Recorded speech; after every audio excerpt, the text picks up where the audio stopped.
What is up, my friends? It's time to build a bed. Stick around.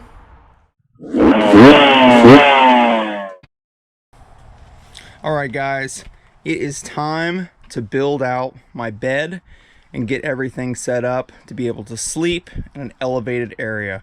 So I did get to take the van out for a riding weekend. I'll have that footage up here in a separate video with a separate topic completely. But nonetheless, it will be the weekend that I got to take the van out. So I went for it. I took the van out. It wasn't quite done, obviously, as you guys can tell. There's still a lot to get done. But it was enough to where I could haul my bikes and I could still sleep in here. I did sleep on the floor. I didn't have heat, which kind of sucked. But thanks to Charles and Gary at Barnstormers Off-Road, the second night they hooked me up, since they had a spot with power, they hooked me up with a electric heater, which helped tremendously because it was in the 20s that night up in West Virginia at Caro. So I knew that it was time to get a bed done just so I can get up off the floor. I have more room to move and things like that. So like most moto vans or camper vans or whatever the case, beds are very dynamic. You know, people have slide out beds. They have beds that go across the whole thing where couples can sleep, fold down beds, whatever the case may be. So my goal for this van, as many of you know, has always been to carry or haul 2 full-size bikes in the van and still be able for me singularly to sleep in here. So that takes a lot of logistical space management. You really got to be careful with where you put things and how you manage your space and storage. So what I've come up with is I'm going to build a bed which will essentially be in this portion of the van right here, and I'm also going to make it a folding bed, so the ability for it to be able to be folded up to access the storage bins underneath, or if I want to haul anything, I'm not planning on sleeping in it, I just have more space. The bed would not be permanently affixed in a position.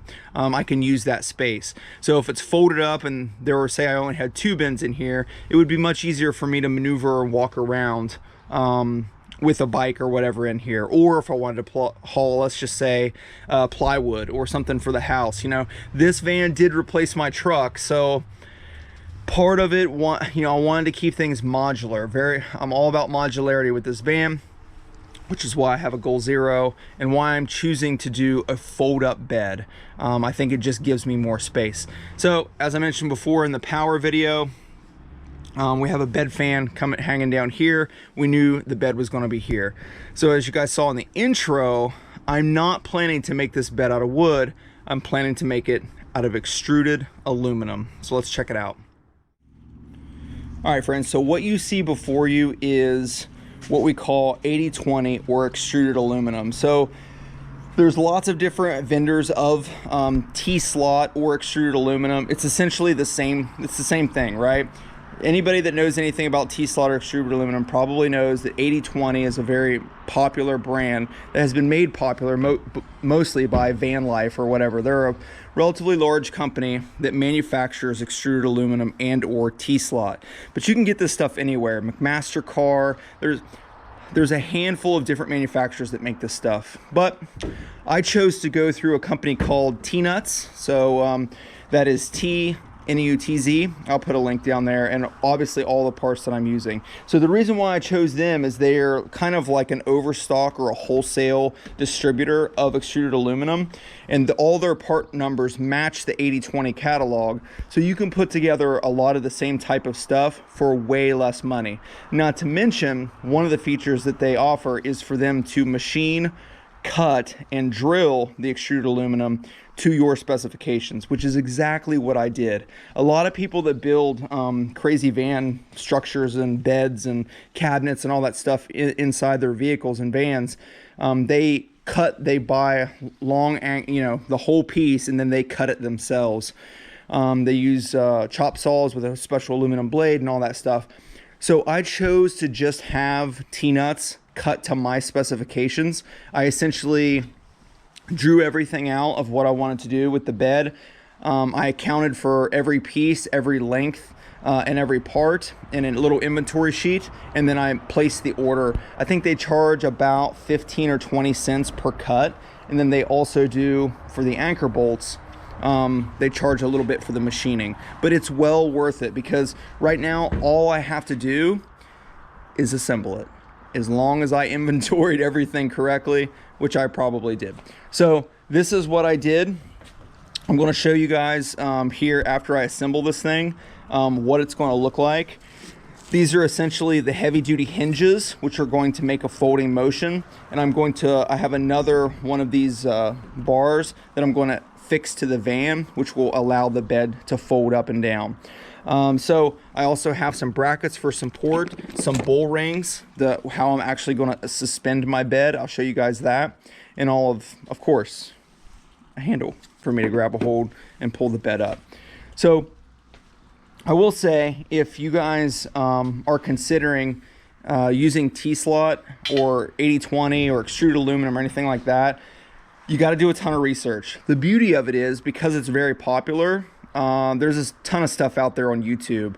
80/20 themselves has a whole crap ton of videos of how to do certain things, all the different end anchors and slot bolts and all these different parts to make this grown-up erector set kind of come together. So in any case, just to top it off, this is the 15/15 size, so I almost did a 10 by 10, which would be 1 inch by 1 inch, but this is 1.5 inch by 1.5 inch. I did it just because I'm about 200 pounds and I wanted the bed to be solid, right? So the only piece I don't have is the top panel yet. So I haven't exactly figured out what I'm going to do with that. I'm probably going to end up doing a sheet of aluminum, but nonetheless, I can do that after the bed is installed, because T-slot or 80/20 or extruded aluminum, whatever the name you want to use, is extremely easy to work with after the fact. It's part of the beauty of it, is that unlike wood, I can reuse any of these pieces if I wanted to make my bed longer or wider or whatever. You only have to take apart and reuse what's needed. So in any case, I'm going to go ahead and assemble my bed, and then we'll go and look in the van and see how I'm going to attach it with the hinges.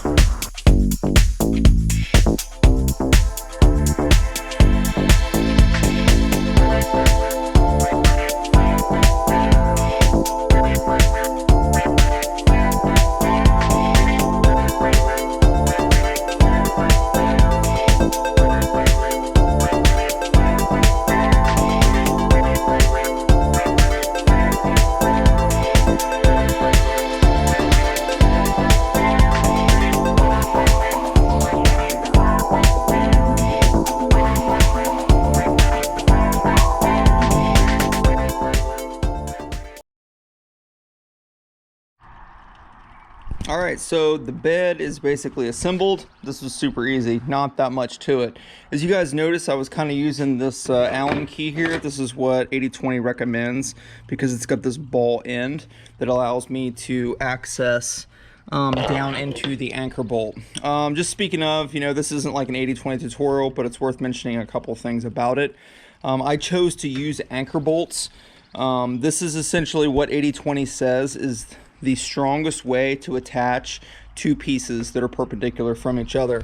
And what that looks like is this machined end, which Tnutz did for me for a small charge, that allows that anchor bolt to fit in there, and then there's a nut that goes and then ultimately allows me to use the Allen key to snug it down. That is what they recommend as the most efficient way and the strongest way to do it. Another good thing about the anchor bolts is, as you probably saw in the video, the time lapse, is that I was sliding these. That the other possible way is to take a bolt and thread this end, and then as long as there was a hole in this side, I could use the Allen key to tighten it down.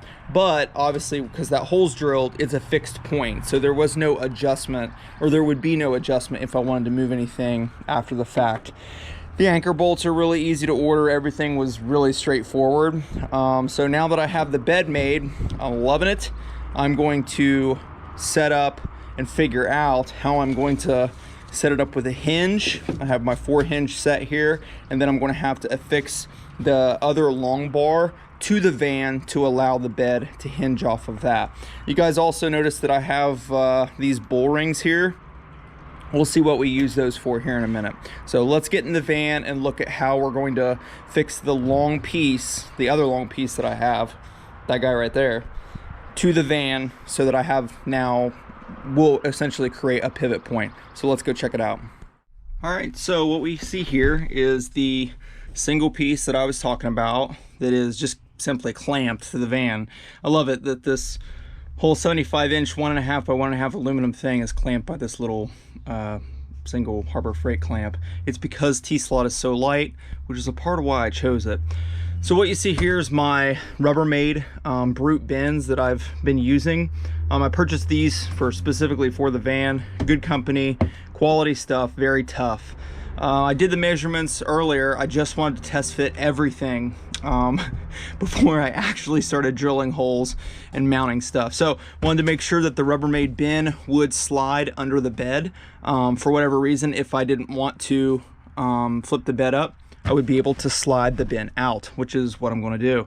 But as you can see, I have plenty of clearance to slide it in and out, so that will be no problem. So my bed, as mentioned, I don't know if I mentioned this, but my bed is 75 inches by 28 inches, and that is a RV twin, or what the industry would articulate as an RV twin size mattress. Now I am gaining 1.5 inches, and then whatever the size of the spacer is, because I'm adding this piece. So the spacer of the hinges themselves with plus the 28, which ends up being about 29.5 to 30 inches, which should bring my bed right about right there.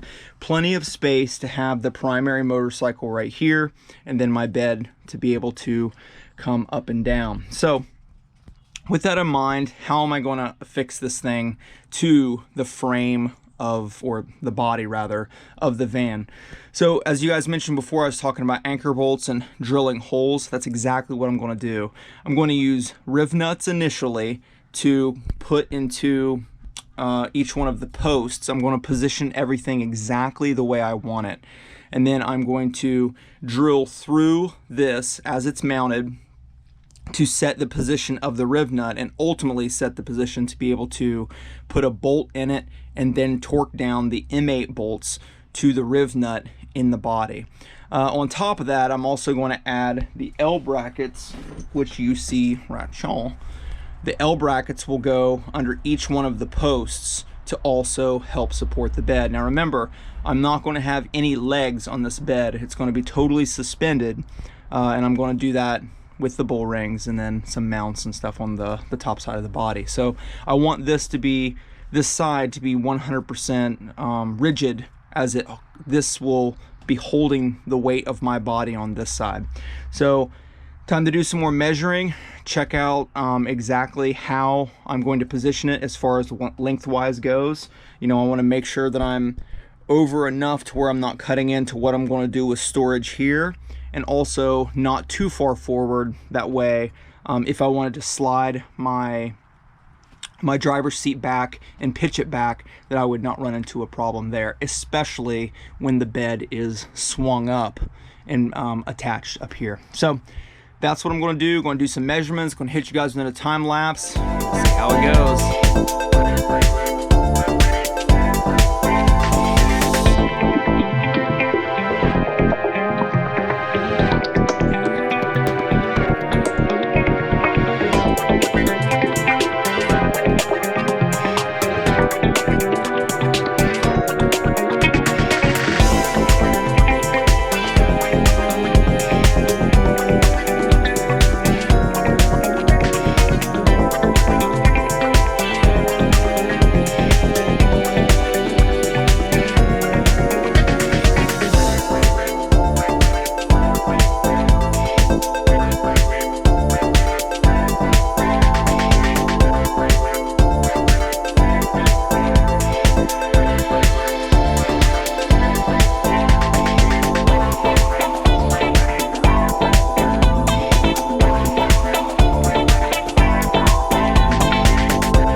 All right, my friends, it's a few days later and I am wrapped up with the bed video. I can't be more happy with how everything turned out.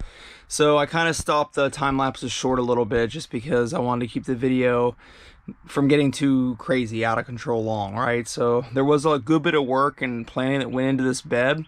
I'm really happy with how it turned out. So as you can see right now, it's folded up and I have 1, 2, 3 straps that basically just hold it up to the inside structure of the van. This is probably how I'm gonna store it, folded up. Nothing too cosmic. I was gonna do the rubber pull down straps, but as you can see with the mattress in place there, the distance just is a little bit too far and there's no reason to over engineer it. The straps work fine. The bed won't go up and down all that much in its stowed position, so the straps work great. I had them laying around. As far as securing the back end, you can see I put my L brackets in. They're in that long runner all the way across on the supports of the van. So that's 1 riv nut with a bolt and a drilled hole, a hole drilled through, torqued down, and then another riv nut with that L bracket torqued. So it has double security to help hold my weight on that side. Now on this side, I went ahead and used these nice straps here from Rhino USA. This is what holds my weight as it's suspended. I got these from Amazon. These are the actual, these anchors are actually what I use in my gym. So I went ahead and ordered a few more and I figured I would just use them for the bed as well. If you guys remember the bull rings that I mentioned before, or that I showed you, did not use them. The main reason why is because the bull ring was a single bolt and I wanted to be able to do 2 bolts here with the bed for extra security. I didn't want it torquing within that aluminum slot. I am at about 200 pounds, so you know, it's a lot of weight to hold, to have on that one singular T-slot nut. So I wanted to have 2. So I'm going to go ahead and drop the bed. Actually, before I do, you guys can see I did not add a panel, right? What you have here are these basic aluminum straps that are 3/4 inch wide, 1/8 inch thick aluminum rods. Basically, they're just a rod that I picked up a handful of them at Lowe's. Aluminum has rocketed like everything else, you know, it's real expensive. So the sheet of aluminum, my original idea, number 1, it would have been heavier. Number 2, it would have been way more expensive. I was looking at about 250 bucks for a 75 by 28 sheet. I couldn't justify the cost. Plus this is way lighter, which I'm glad I just, you know, took my time and figured out a better way of doing this. The straps turn out great. The support on the mattress is also great. So let me just drop it down real quick so you guys can see it. I'm holding the camera, so no big deal. I'll just do it with one hand. There's that strap. You also notice my handle that I got mounted here turned out really good. All right, kaboom. Oh, we lost the hook mechanism. It popped off. So that is one nice thing about this setup, is that I do have, if something were to happen with these straps, I do have you know, the Rubbermaid bins that are stored underneath. It wouldn't twist my hinges off with one side. It would basically just stop and the Rubbermaid bins would stop it from falling or whatever. So that the likelihood of that happening is pretty low, but worth talking about. So there it is. One last thing, a quick shout out to my friend Ryan, who gave me the mattress. He added as a spare, barely used, as well as this nice cover. It's a waterproof cover for the mattress, and yeah, it works. It fits perfectly. It's just a little bit longer and wider, but I'm really happy with it. So shout out to him. Really happy with how everything turned out. So guys, that is the video for my extruded aluminum T-slot folding bed in the Motovan. So I hope you guys are enjoying the series. More videos coming. I got more projects to tackle. I mean, summer's pretty much on its way, so got to get some more stuff done, get this thing ready to rock for riding season. That is the plan. All right, guys, hope you guys get out there, get on 2 wheels, and ride a dirt bike. This is Accelerate once again, signing off.